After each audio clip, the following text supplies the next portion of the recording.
As a mom of 6, I know that planning your meals ahead of time can make a huge difference. The problem is, I'm not much of a meal planner. And that is where batch cooking comes in. You get to make ahead different ingredients, and then on the day of, you can decide what you want to eat or what your family wants to eat. But there are a few things I've learned in my days, and so here are the 5 biggest mistakes you should avoid when batch cooking. Number 1, don't take forever cooking. Give yourself 1 hour, that's it. And make it fun, exciting, enjoy yourself, put in some music. Make it the most exciting hour of your week, and then you're more likely to do it over and over again.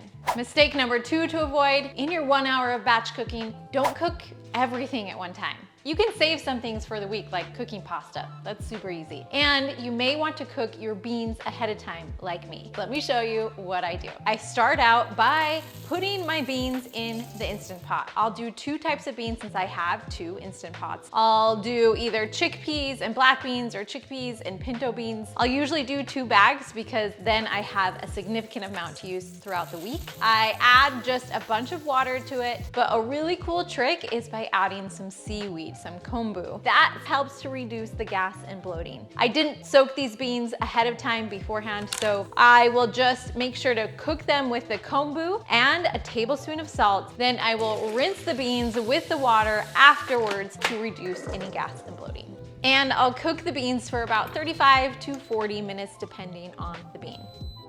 Now that the beans are done, my 1 hour of batch cooking begins. So I'll cook some potatoes and some rice and some more potatoes so those things are done, which will make dinners so much faster. We'll start by microwaving these 2 Japanese sweet potatoes for 10 minutes. Then you'll wash off about 1 5-pound bag of potatoes and cook them in the Instant Pot. We'll add about a cup of water and we'll cook these for 22 minutes. Sweet potatoes are already done. Perfect. They are so perfect. Next, I'll add 6 cups of brown rice to my other Instant Pot. I do always rinse my rice first. And after rinsing them, it's still a little bit wet, and so I'll add about 7 cups of water. This also goes in the Instant Pot for 22 minutes. Starches are done, so let's prep the protein. Tofu goes into the tofu press. Again, if you buy extra firm tofu, you don't have to do this, but it's hard for me to find that. I need a Walmart closer. While the tofu is being pressed, I'm gonna open up my tempeh package. We'll crumble up the tempeh for tempeh sausage. I'll add a little bit of water to this so we can kind of steam it out. And we're gonna make it really, really simple and easy. I'll add a bunch of soy sauce and some maple syrup. Literally just guesstimating here. To bring in the sausage flavor, we'll add about a half a teaspoon of fennel, not too much. I love fennel. Did you know if you're experiencing really bad bloating and gas pains in your intestines, then chew on some fennel. It is amazing. It will instantly give you relief from the bloat, I promise. Try it out. Tempeh has a nice, nutty, kind of bitter flavor, and so that's why you need the maple syrup. It takes out some of that bitter flavor. This is yummy. Now this is ready to add to any of my salads throughout the week to just give me a little more protein. Now 1 tofu is done, I'm pressing another and we'll just start to cube it. My kids actually really like tofu, which surprises me. It took years, by the way, to get to this point. It even took years for me to like tofu. It's just about making it the right way. We'll add the tofu to a bowl and then we'll add the spices, the seasoning to make it actually taste good. And again, I just chop up one, the other one's in the tofu press. I'll chop up this one, I put another one in the tofu press, and it makes it super fast. So I want to make this fast, and looking up a recipe just takes time. So I eyeball it. I'll add in some maple syrup, some soy sauce, a lot of soy sauce. Make sure everything's covered. Nutritional yeast, always a good idea, just add some on there. Then I'll add some onion powder, garlic powder, and some salt. And then throw in a bunch of cornstarch. This is how I roll. This is how I really cook most of the time. Just throw it in there. My husband hates it because when I make a really good recipe, he's like, how'd you do that? Can you recreate it? I'm like, I don't know. And then mix it all together. Everything should be covered, and let's put it on a pan. I will spray the pan just so it doesn't stick. You can use parchment paper if you don't want to spray the pan. And then spread your tofu, and then you'll continue to mix it on the pan. I preheat the oven to 400 degrees, and we'll put this in the oven for about 20 minutes. Okay, so our protein is prepped, our starch is prepped, but that leads me to mistake number 3, and that is not prepping your greens. We know that greens are the most nutrient-dense foods that there are, and we're not eating enough of them. And so, why not prep them while you're batch cooking so you're more likely to actually eat them? Simply just chop up a head of lettuce. It's so simple. It's ridiculous how easy it is, but if we don't do it, we tend to not eat the greens. And then all I do is add it to a baggie. It's a lot cheaper than buying a bag of chopped lettuce. Next up, we'll make some kale salad. It's super simple and easy to put together. Just de-stem your kale and tear it apart. Okay, now all I'm going to do is add the juice of half of a lemon. I did about half of this bunch of kale just so I can have the other kale for any other recipe that I might need. Then you'll add half of an avocado, and last but not least, salt. Then just massage the kale, massage all of that into each other. The lemon will keep the avocado from browning, and you're really just smushing it in. You're turning the avocado into a dressing, and it's so yummy. You'll taste this and then just see if that tastes good enough, if you need to add more lemon or more salt, and then you'll store this in a baggie as well.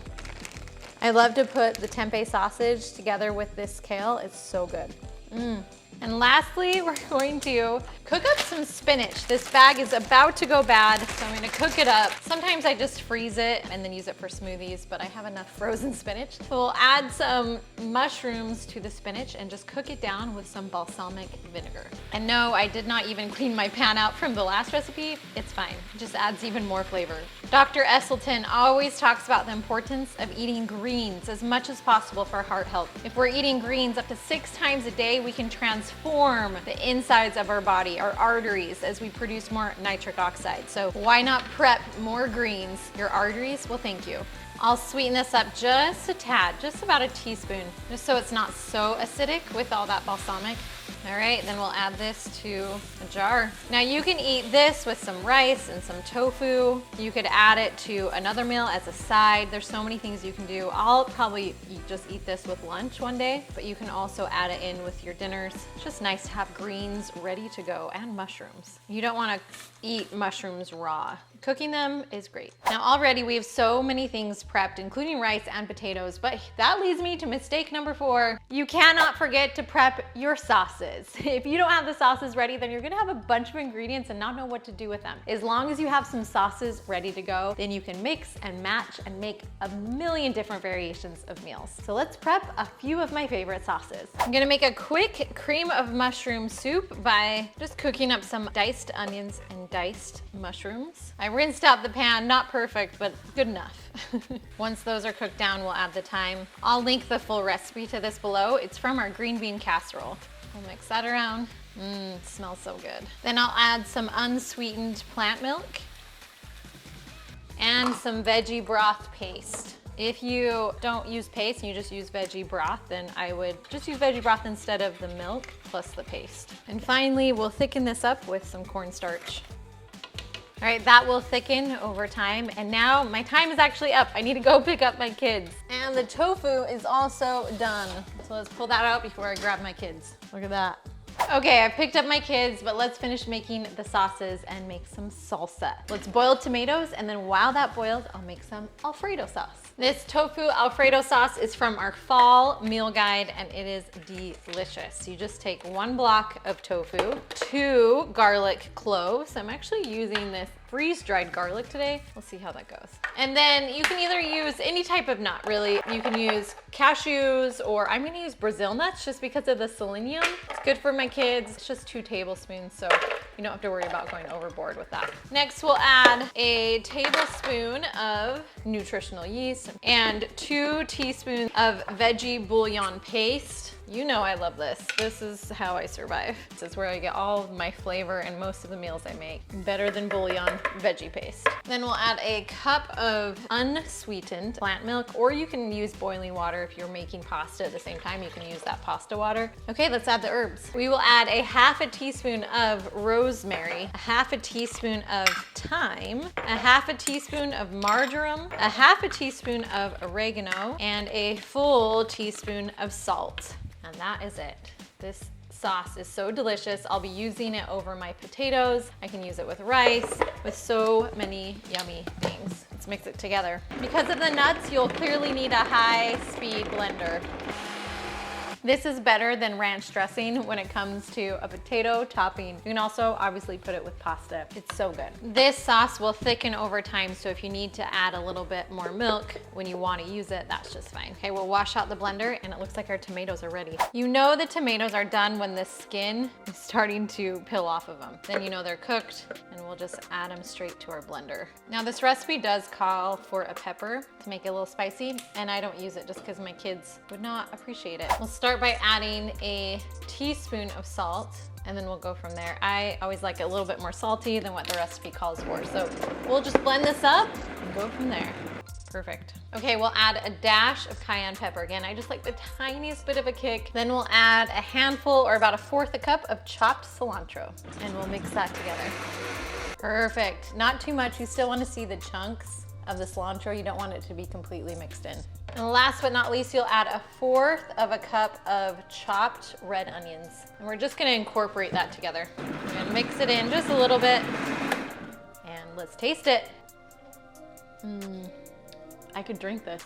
It's just so good. I might add a little bit more salt. I'm gonna add a little bit more spice with the cayenne pepper and a little bit more salt. Again, this is all up to you to find that right amount, and then we'll mix that. Perfect. I think my friend Jessica would be a little horrified that I'm using cayenne pepper instead of a serrano pepper, but the full recipe says that you should boil the pepper with the tomatoes and then add it in slowly by taste. I just didn't have one, so cayenne pepper's my backup. Perfect. Okay, let's look at everything we've made today. We put together the most time-intensive ingredients. I can easily cook up some frozen broccoli, make cream of mushroom with rice casserole. I can add some lettuce to some salsa and some rice and beans. I love having options. We have salsas that can be time-intensive, and for me, it's just easy to cook up some corn or peas and put meals together with just having to cook the vegetables than it is to cook the starch and the protein and the sauces. So if that's done, I'm ready to go. Now I want to show you how easy it is to make a meal out of these ingredients. So let's make dinner. Okay, I thawed some frozen broccoli. So I just took frozen broccoli out, put hot water over it to thaw it out. Then I will add the thawed frozen broccoli to my pan. Then we'll add some chickpeas, some rice. We'll pile on the cream of mushroom soup. Then we'll add some tofu, about half of the tofu. Then we'll add some fried onions on top just because I know my kids will love this if that's what I do. Just a little bit. I'll put it in the oven at 350 for about 15 minutes. All right, dinner is done. So while it did take a little over an hour, I still have a lot of cleanup to do, which leads me to mistake number 5. You don't have to batch cook to batch cook. You don't have to spend an hour a week and make a big mess of your kitchen. All you have to do is cook double of the recipes you're already cooking. Like if you're cooking pancakes, make twice as many pancakes. If you're cooking dinner, make twice as much. While you may have some people in your home that don't like leftovers, just freeze them instead, and that way you have a meal on hand just in case.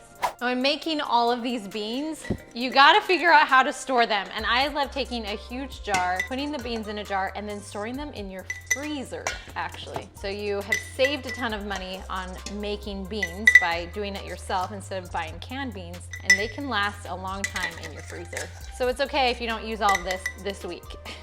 Just put that in your freezer and go. Make sure to check out my other videos where I show you how easy and delicious it can be to eat more plants, even if you have a big family.